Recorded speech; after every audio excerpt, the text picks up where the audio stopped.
welcome to Norwood News. Today is Friday, March 8th. I'm Brian Boudreau. And I'm Krista McDonald. It's great to have you with us as we end another week here in Norwood. This week on Norwood News, we go on location with Sarah Dixon. We take a look at a brand new living local, but first, no more playing traffic frogger at the bottom of Prospect Street.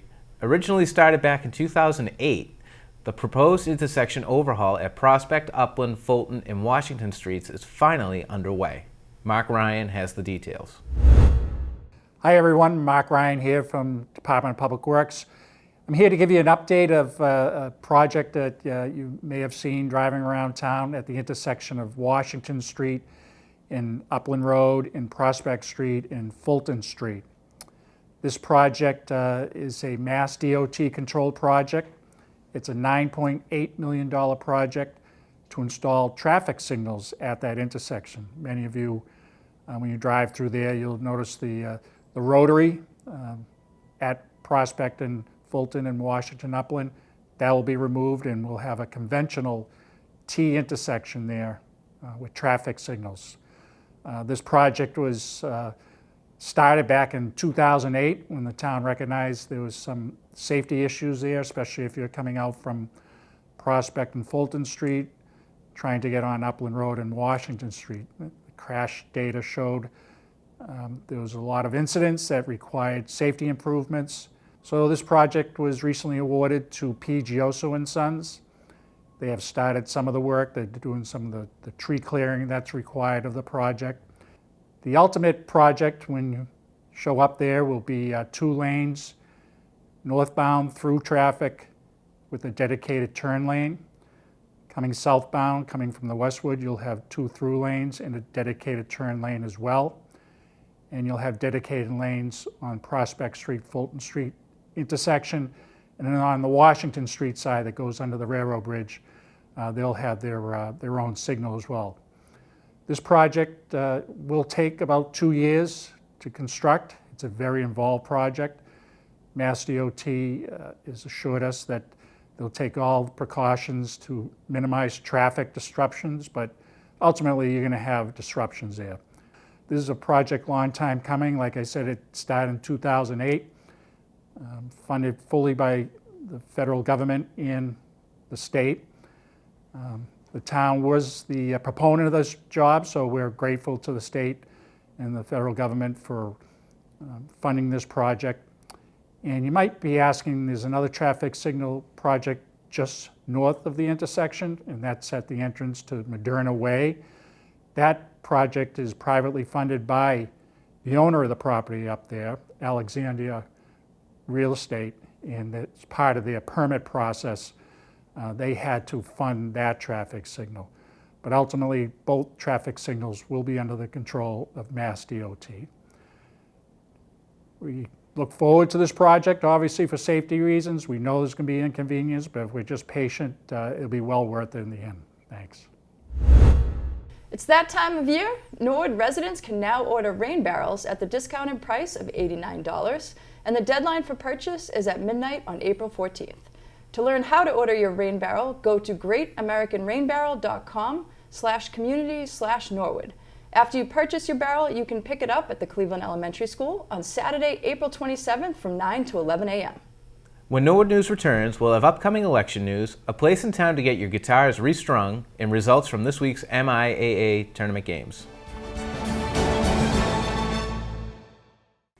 NCM will broadcast the special town meeting live right here at the NHS Auditorium on Thursday, March 21st at 6:30 p.m.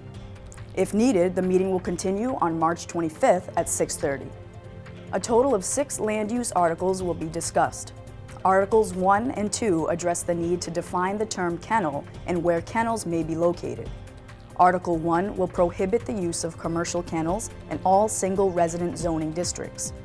Article 2 will define the following terms: commercial boarding or training kennel, commercial breeder kennel, and personal kennel. Article 3 establishes a procedure on how the affected parties are notified of proposed zoning amendments and the need to hold public hearings for zoning amendments proposed by the Planning Board. Article 4 and 5 address the new state law requiring multifamily zoning for MBTA communities. Article 4, if approved, amends the zoning bylaw establishing a new MBTA Communities Multifamily Overlay District, MCMOD. If Article 4 is approved, Article 5 amends the official zoning map by creating the MBTA Communities Multifamily Overlay District, which includes subdistricts Norwood Central, Norwood Depot, and Windsor Gardens. Article 6 will see if the town will vote to amend the zoning bylaws to define zoning regulations that will allow for accessory dwelling units by right. Tune in to the special town meeting on Thursday, March 21st at 6:30 p.m. live on the NTM Government Channel.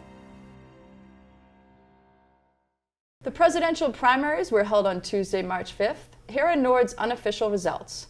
Out of 18,723 registered voters, only 6,371 came out to cast their vote, which is only slightly more than 33% of the voters.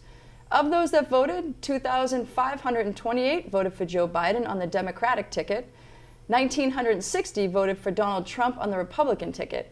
Again, these results are unofficial, and we thank Mary Lou Follin and the town clerk's office for providing the information.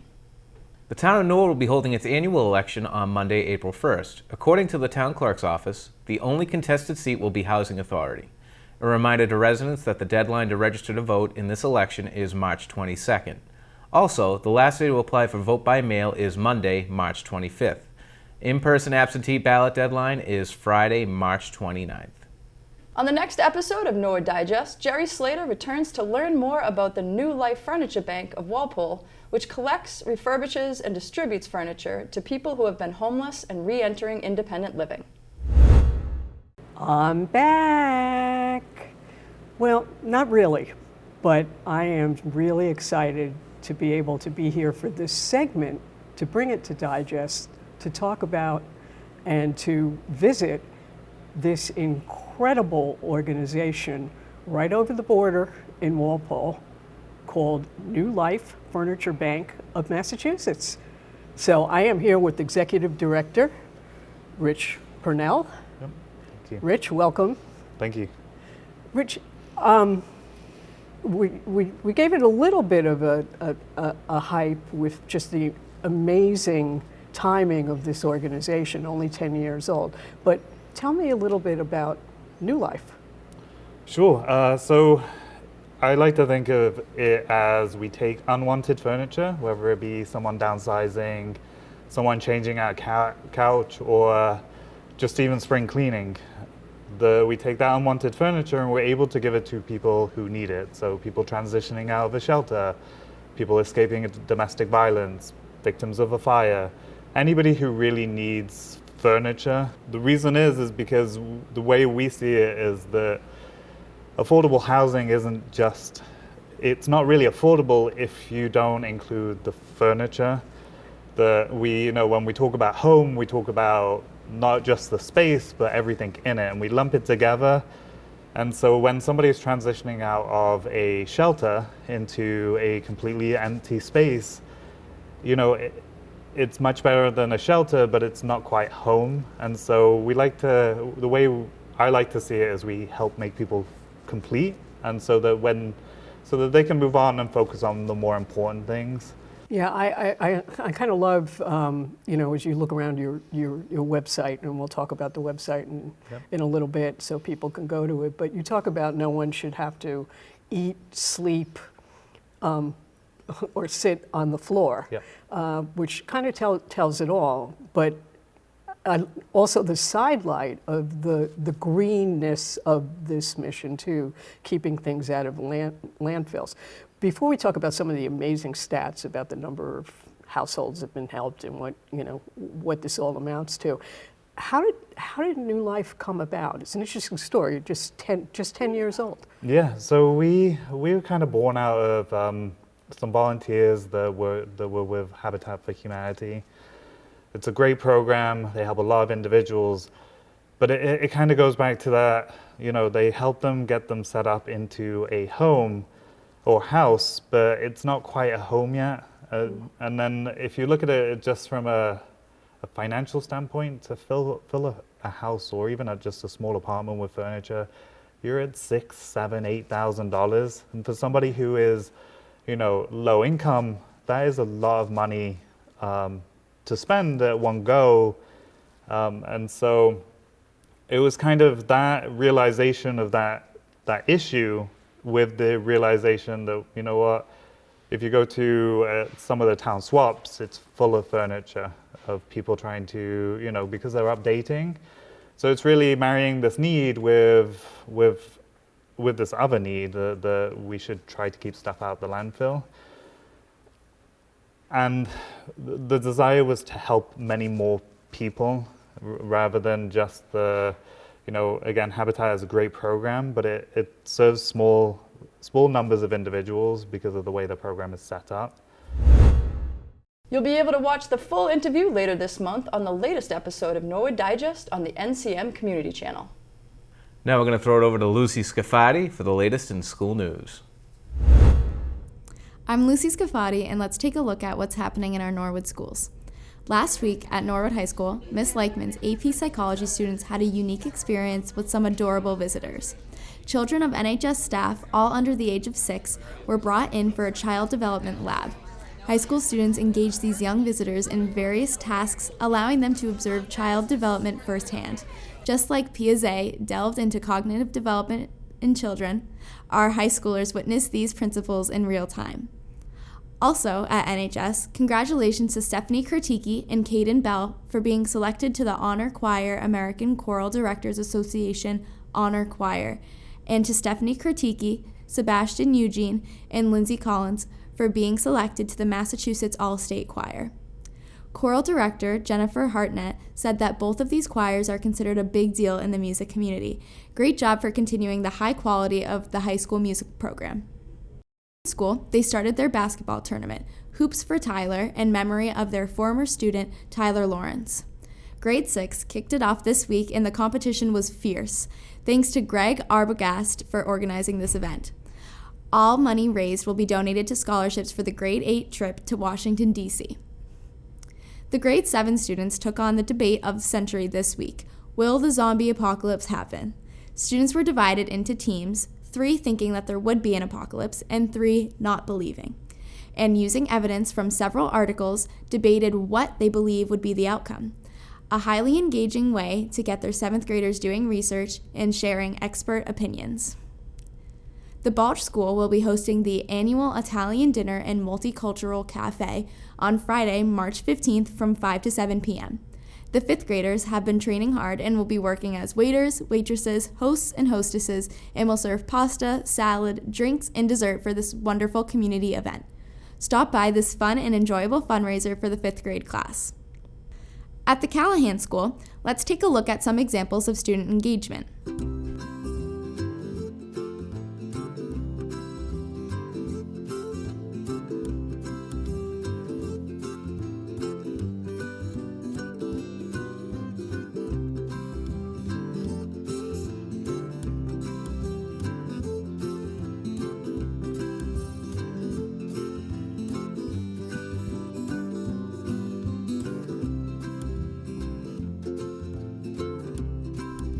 The Oldham School was fortunate to be visited by the a cappella group Backtrack Vocals.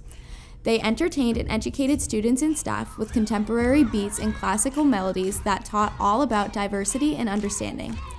The Oldham thanks the PTO for providing the opportunity to see a talented and devoted ensemble. The Oldham 5th grade enjoyed their first day back from winter break with a trip to the Commonwealth Museum. The students explored the history of Massachusetts and specifically the trial of the Boston Massacre. It was a great day to collaborate with friends while learning about many significant events in Massachusetts that played a role in our national tapestry. 4th graders in Mrs. Henderson and Mrs. Werlick's classes at the Oldham have been using STEM scopes to learn about energy transfer and electrical currents. This week, students were tasked with creating circuits to light a light bulb and set off a buzzer. The students were so excited when they saw their circuit complete the task. During this lesson, the students had to work together collaboratively and be flexible thinkers when their strategy didn't work. At the Prescott, the 3rd grade team held their annual Living Wax Museum. This is a comprehensive project where students research a historical figure or famous person. Students choose from different categories like athletes, entertainers, artists, politicians, historical figures, scientists, or explorers. They read a biography on their chosen person and write a research report. From there, students create a timeline poster of important events that took place in that person's life. In a cumulative event, students dress up as their research person with costumes and props. They verbally present a biography to peers, staff, and third grade families in a living wax museum. This year, we saw everyone from Simone Biles to Neil Armstrong, Jackie Kennedy, Nelson Mandela, and even Taylor Swift. Kudos to the third grade teachers, students, and families who put so much effort into this project. There were sightings of some NASA activities happening at Little Mustang Preschool recently. Future astronauts were learning about outer space through a variety of play-based experiences and even had the opportunity to go down their own version of space camp. During the space camp experience, the children participated in a variety of gross motor and fine motor activities to develop coordination and build muscle strength. These activities not only educate children about outer space, but also promote physical activity, sensory exploration, and hands-on learning. Engaging children in play-based learning activities related to space not only sparked their imagination, but also helped them develop important motor skills and cognitive abilities. Incorporating activities like the moonwalk with a robotic arm, bouncing on a trampoline like rockets to land on the moon, and pretending to be asteroids flying through a galaxy while their friends pulled them on a rope added a fun and interactive element to the learning process. The last part of Space Camp included a ride on the Mars rover. This special bike involved using your hands and your legs to move the bike forward. Who knew Space Camp worked so many muscles? The preschoolers ended the week by having the opportunity to design and create their own rockets in the Makerspace classroom using paper towel tubes, tissue paper, and other materials. This activity fostered creativity, problem-solving skills, and teamwork. These hands-on activities at LMPA made learning about outer space exciting, but also laid the foundation for future interest in science, technology, engineering, and mathematics fields. Who knows, perhaps some of these little Mustangs will grow up and become future astronauts inspired by these early experiences with space exploration. That's it for school news this week. We appreciate all the teachers who take the time to share their news with us. It provides an inside look at what is happening in our classrooms. Now, let's go across the studio for sports with Ron Marshalsea.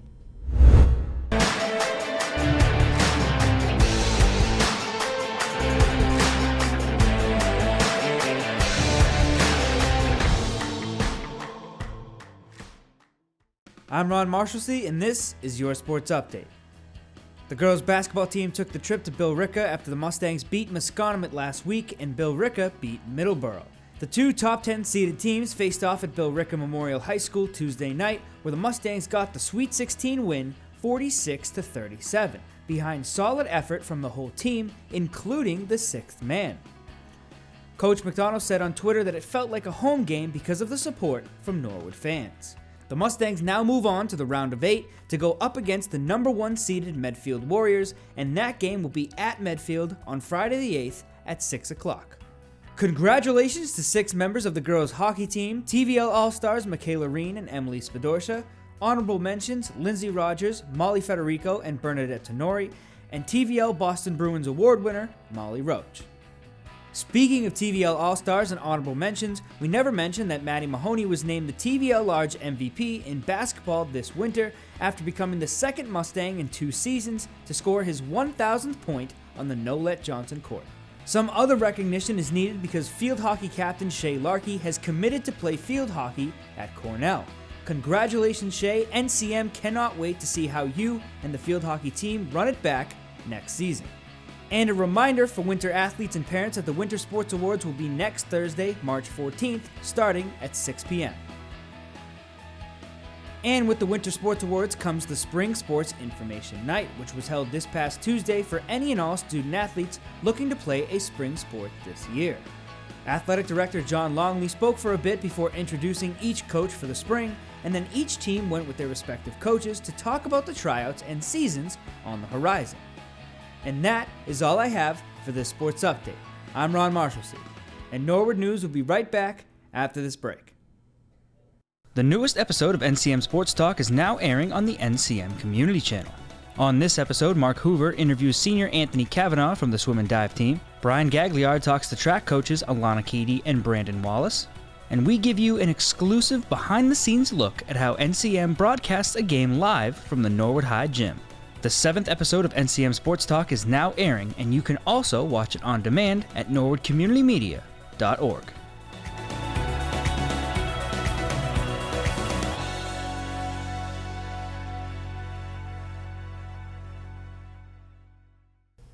The school committee met at the Savage Center Wednesday night.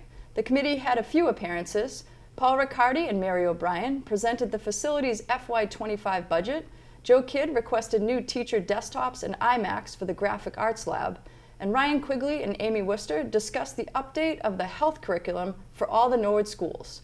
Matt Wells, the interim business manager for Norwood Public Schools, delivered the FY25 budget that includes eliminating some positions and retitling others. The meeting concluded with the acceptance of 7 total donations, with 4 of them being from the Women's Community Committee. The school committee will meet again on March 20th. The Planning Board met this week and continued the public hearing for the proposed zoning amendment regarding accessory dwelling units. Sarah Dixon began the discussion and highlighted some of the recommended major changes. The significant changes here kind of get to the question of how to determine that the ADU really is accessory to the primary dwelling.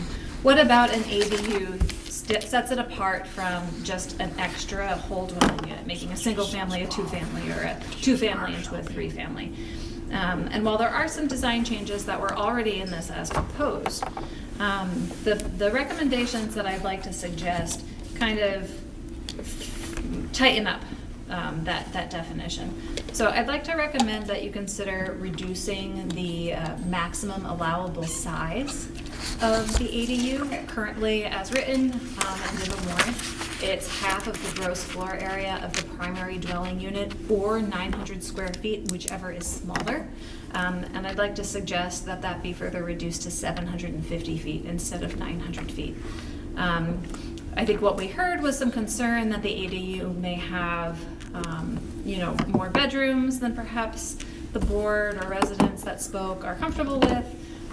And although you can't necessarily regulate the number of bedrooms in the ADU, you can restrict the square footage to a size that you're a little bit more comfortable with. Note that the provision that allows for special permit review of dimensional requirements still exists. So if there was a certain homeowner that had, a unique home layout, or, perhaps lots of land, or the primary dwelling unit was so large that 750 square feet would be, not nearly close to that same scale, they'd still have the opportunity to come before the ZBA and have more individualized review of their actual proposal in open session with no butters notified. So that avenue still exists, but the by right authority would limit this to 750 feet at the most. The other change that we discussed, and this was something that the building commissioner also recommended, was regarding access. So as written on the warrant, an ADU must have at least 2 means of egress. One needed to be independent to the exterior of the structure, to some sort of like shared communal space like a hallway. And the other one, as written, could be through the primary dwelling unit, but didn't have to be. What's before you is a proposal to require that there be some sort of shared access in between the primary dwelling unit and the ADU. This, I think, ensures that an ADU more closely meets, and I'll let Gary kind of speak to this a little bit better. It's tidier enforcement for him, I think. He considers an ADU as a dwelling unit within a dwelling unit, and the shared access makes it a little bit easier to enforce. But to the extent that owner occupancy isn't a practical measure, having that shared access does create a more intimate style of housing, a unit that is more accessory to the primary dwelling unit, and something that we think would be appropriate. Sarah Dixon took us on location to help visualize the proposed zoning changes for the MBTA article. MBTA communities law requires community is to create zoning districts that are within a half-mile of a train or subway stations. So in Norwood, we have 3 subway stations to zone around: Norwood Central, Norwood Depot, and Windsor Gardens. The task force has created proposed zoning districts within all 3 train stations. Site selection was strategic to target and encourage reinvestment in key parcels in town that are currently zoned as manufacturing, are underutilized, or could be more compatible with surrounding residential areas.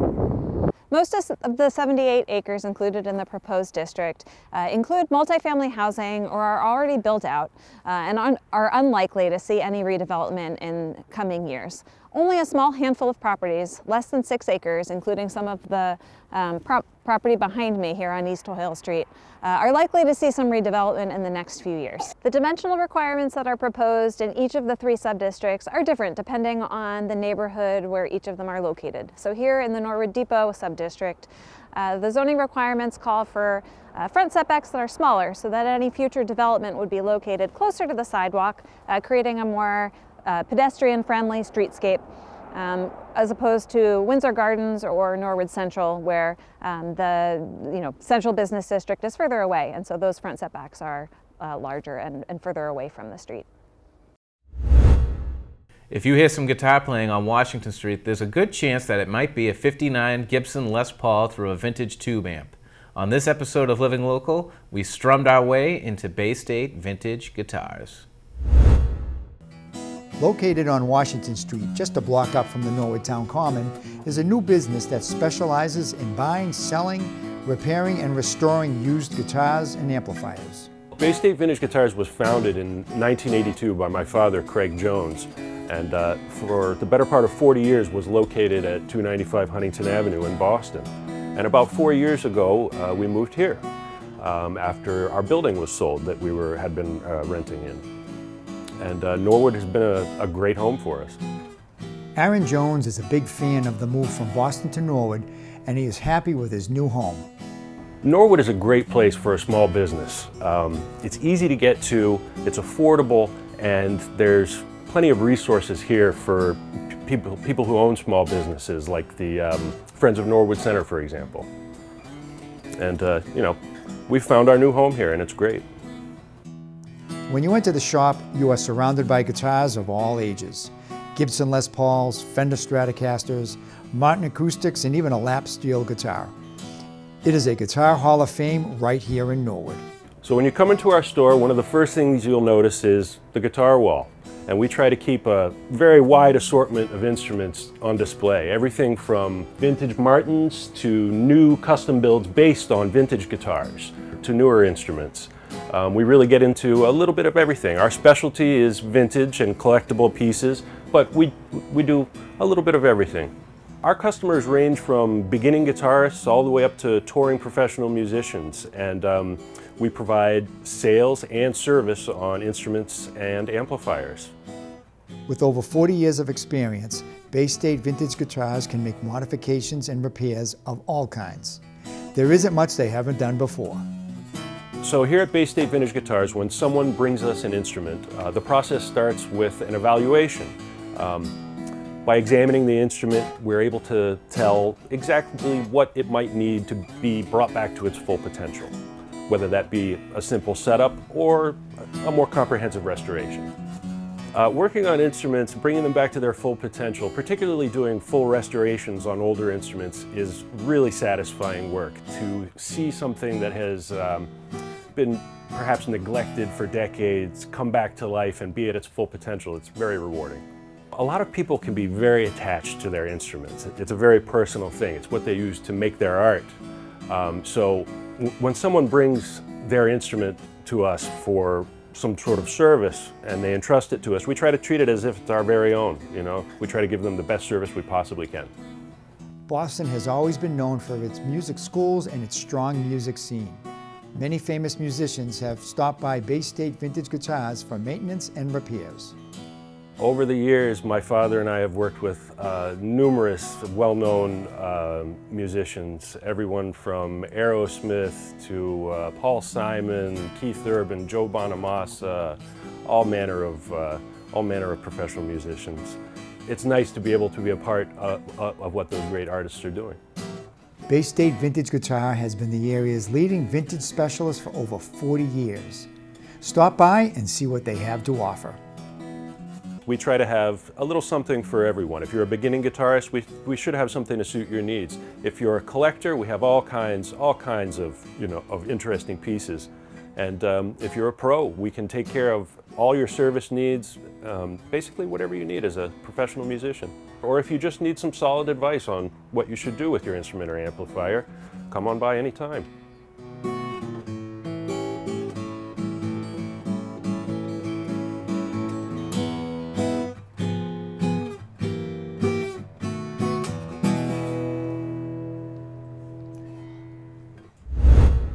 Well, that's all for Norwood News. To stay up to date with Norwood Community Media, follow us on Facebook, Twitter, and Instagram. We're going to leave you with a list of upcoming events being covered by Norwood Community Media. As always, thank you so much for watching. Have a great weekend. Take care, everybody.